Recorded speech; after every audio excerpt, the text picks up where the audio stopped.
Oke, kemudian dari analisis ini bisa dilihat ya. Jadi ada beberapa keterampilan dasar, kemudian keterampilan khusus. Keterampilan dasar ini biasanya adalah bentuk-bentuk yang ada di dalam diri manusia. Contohnya mentalnya, spiritualnya itu memang harus bagus seperti itu ya. Jadi kepribadiannya juga unggul. Dan tidak semua dari keterampilan dasar ini sangat bergantung dari pemberian dari Yang Maha Kuasa. Tetapi memang ada beberapa hal yang bisa dibiasakan atau menjadi sebuah habit seperti itu.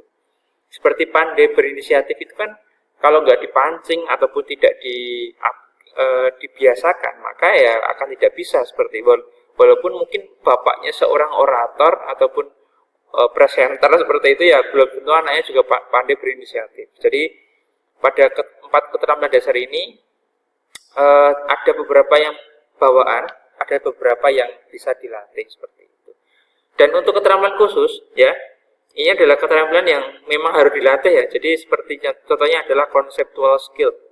Yang kedua adalah technical skill, dan yang ketiga adalah human skill. Jadi yang pertama itu artinya adalah keterampilan untuk memiliki kegiatan usaha secara menyeluruh berdasarkan konsep yang dibuatnya. Jadi konseptual itu seseorang yang memiliki bagian atau kemampuan dalam mengapresiasikan atau membayangkan secara nyata dari suatu analisis menjadi sesuatu yang nyata, yang bisa diaplikasikan. Jadi biasanya orang-orang yang konseptual skill ini adalah orang-orang yang memiliki pemikiran bagus, analisisnya bagus seperti itu. Jadi ketika dia ada usahanya memang bagus, benar-benar sangat sangat bisa diandalkan karena sangat dipikirkan. Kemudian yang kedua adalah technical skill. Technical skill itu tentu kalau kalian punya kalian mau mulai bisnis sesuatu, maka technical ini sangat penting. Contohnya kalian mau bisnis online seperti itu, pasti ya kalian harus tahu bahwa online itu seperti ini pergerakannya, seperti ini flow-nya, seperti itu, ataupun cara pemasarannya seperti itu harus tahu seperti itu. Itu namanya technical skill. Jadi kalian harus tahu apa usaha kalian dan bagaimana cara itu berkembang. Dengan keilmuan pasar seperti itu yang harus kalian miliki. Yang ketiga adalah human skill. Human skill ini adalah antara manusia dan manusia. Biasanya adalah kita tahu ya bahwa ketika kita berusaha atau bentuknya adalah berwirausaha seperti itu, maka akan banyak sekali berhubungan dengan orang lain. Maka komunikasi, kerjasama, ataupun cara mengatur karyawan, atau ketika kita menjadi karyawan itu seperti apa, maka itu yang harus dimiliki. Jadi ada human skill, skill untuk berhubungan, skill kepada manusia antar manusia, seperti itu. Oke, kemudian ini saya kisah dulu ya. Jadi ada proses kewirausahaan. Jadi wirausaha itu dimulai dari innovation atau inovasi seperti itu. Jadi ide itu sangat penting dalam suatu usaha atau kewirausahaan, karena dari ide itu maka akan muncul beberapa hal yang bisa kita kembangkan seperti. Dan biasanya inovasi itu gini, bedanya inovasi dengan nyeletuk ya. Ide bagus dan nyeletuk itu dari bagaimana ide itu bisa menjadi solusi tentang sesuatu. Contoh nih, semua orang itu gampang untuk mengidekan. Ada kata-kata ide itu sangat berharga dan lain-lain. Tetapi kita harus tahu, kita harus lihat ya bahwa ide itu harus solutif, harus bisa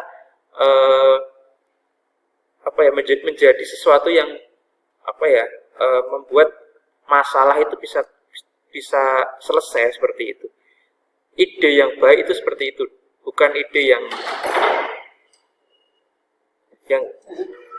kurang baik seperti itu. Jadi itu yang bisa dilihat ya, jadi seperti itu. Maaf ya, ada gangguan ya. Jadi ide yang baik itu memang seperti itu. Jadi ide yang baik itu adalah ide yang sangat solutif. Oke, gitu ya. Yang kedua adalah triggering event. Jadi di sini triggering event itu adalah momen ketika banyak sekali hal-hal yang kita yang kita hadapi. Contoh di sini ada beberapa hal ya. Jadi ada ketidakpuasan. Jadi kita pasti tahu ya, inovasi kita bahwa itu tidak sepenuhnya bisa berjalan mulus. Kita akan menghadapi sesuatu yang itu bukan dari kita, tapi dari feedback dari orang lain. Maka masa-masa ini ya namanya triggering event. Sesuatu yang kita hadapi ketika merencanakan sesuatu. Ada ketidakpuasan, ada kebangkrutan ataupun ketidakuntungan seperti itu. Kemudian yang ketiga adalah implementation. Jadi kita ketika melihat suatu masalah ya, ketika kita sudah ide sudah membuat konsep, kemudian juga bisa menjalankan itu, kemudian ada suatu ketidakpuasan ataupun sesuatu yang tidak pas, maka kita akan kita akan mengalami, kalau kita masih teguh dalam suatu proses itu, maka kita implementation. Implementation itu berupa cara untuk kita kuat ataupun kita berpikir bagaimana untuk mencari solusi dari ketidakpuasan seseorang terhadap kita atau konsep kita seperti itu. Dan yang terakhir adalah growth. Ketika kita sudah mengalami penolakan, kemudian juga kita masih bertahan dan mencari solusi agar kita diterima, maka growth kita otomatis akan bisa berkembang seperti itu. Nah, itu proses dari kewirausahaan. Jadi proses-proses ini yang kadang-kadang harus kita cermati bahwa sepertinya usaha ini sampai ini loh. Nah, itu pasti ada seperti itu ya. Oke, kita lanjut lagi.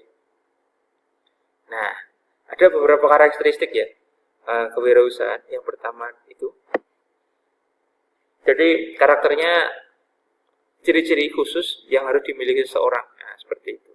Jadi karakter kewirausahaan itu adalah ciri-ciri khusus yang dimiliki oleh kewirausahaan. Seperti apa aja? Nah, ini. Jadi ini sebentar ya, saya geser dulu biar agak kelihatan. Jadi ada beberapa karakter yang bisa kita lihat ya dari sini. Yang pertama adalah dream. Jadi dia seorang pemimpi seperti itu. Mimpinya itu bukan mimpi yang hanya sebatas tidur seperti itu, tapi memang mimpi yang akan dia usahakan untuk berjalan.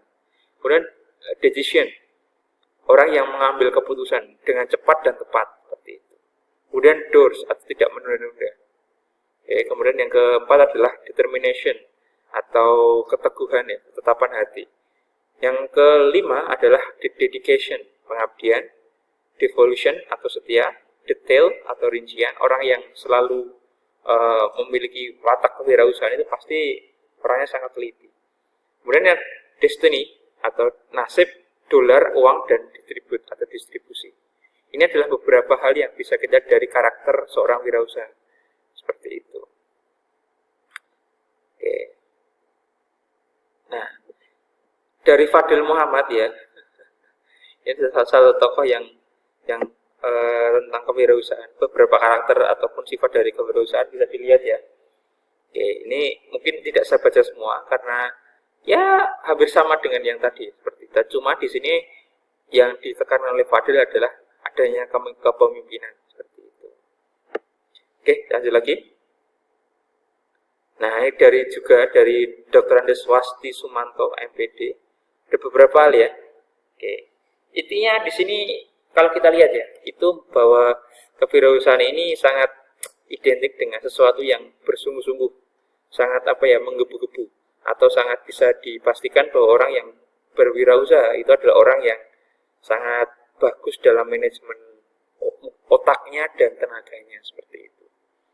Tentu dengan sifat-sifat yang bagus antara bagaimana dia mengkonsep usahanya yang dengan baik, punya skill konsep yang baik, skill teknis yang baik, dan juga skill antar manusia.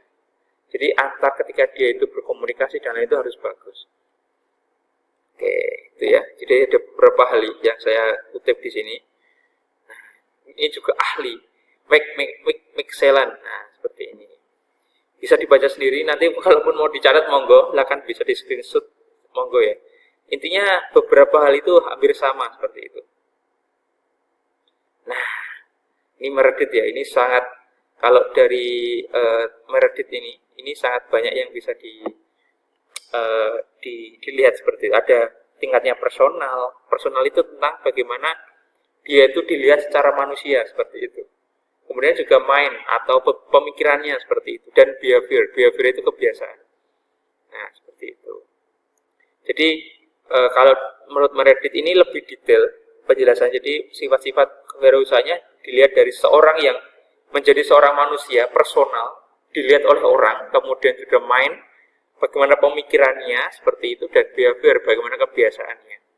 Oke, bisa dicatat, bisa dilihat, ataupun bisa di screenshot, monggo silakan. Kalau saya terangkan pasti banyak, tapi intinya seperti itu, nanti bisa dilihat saja. Oke. Wah, ini lagi. Udah banyak yang saya kutip ya. Jadi ini dari Wicaksono. Nah, seperti itu. Jadi kalau tadi itu Meredith itu membagi sifat kewirausahaan dari manusianya, pemikirannya, dan perilakunya, maka kalau Wicaksono ini adalah tentang cipta, rasa, dan karsa. Jadi orang yang memiliki wirausaha itu biasanya mempunyai cipta, daya ide, inovasi yang tinggi, kemudian rasa untuk feelingnya itu, jadi peka orang seperti. Dan karsa itu adalah ulet, kalau dibahasakan itu sesuatu yang bersungguh-sungguh dan beneran seperti itu. Jadi sangat ngotot lah bahasanya. Jadi ada pergabungan antara cipta, rasa, dan karsa. Jadi yang saya sampaikan ada beberapa ahli yang mungkin bisa dilihat bahwa mereka itu mempelajari tentang kewirausahaan. Dan saya sampaikan ini bahwa kewirausahaan itu ketika dibahas itu sangat besar, luas seperti itu. Tadi dari Meredith, dan kemudian ini dari Wicaksono. Wah, ini. Jadi ada beberapa hal yang bisa disimpulkan ya. Jadi maaf ya, ini agak kepotong ya. Jadi yang pertama adalah hard work, disiplin, dan independen. Jadi dari beberapa hal yang tadi sudah saya sampaikan tentang ahli-ahli, ada beberapa hal yang bisa kita lihat bahwa wirausaha itu pasti bekerja keras, pasti disiplin, dan pasti mandiri. Dan ada namanya realistik, ada namanya komitmen, jujur, dan desire to active atau prestatif seperti itu, atau berambisi ya. Nah, gitu ya. Oke. Ini nanti bisa dilihat aja.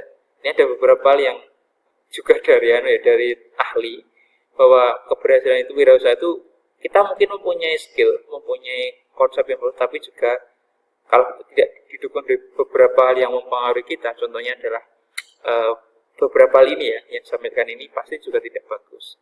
Oke. Yang terakhir, penyebab kegagalan. Nah, di sini ada beberapa hal ya. Jadi mungkin saran ya, mungkin yang kalian yang mungkin awal untuk memulai usaha, atau mungkin punya usaha kecil-kecil, tetapi harus ada namanya realistis ya. Jadi harus selalu belajar, dan tadi ada yang utamanya inovasi, ada trigger event, ada implementasi, dan growth. Jangan lupa ada 4 proses yang harus kalian hadapi, harus kalian jalani ketika kalian mau berwirausaha seperti itu. Entah itu komplikasinya untuk dagang atau enggak ya, atau berdagang ataupun buat berubah bisnis seperti itu. Mungkin itu untuk pertemuan kali ini. Terima kasih. Silakan nanti bisa disimak ya video ini, kemudian juga dikerjakan di kuisnya. Itu mungkin dari saya. Terima kasih. Akhirul salam. Assalamualaikum warahmatullahi wabarakatuh.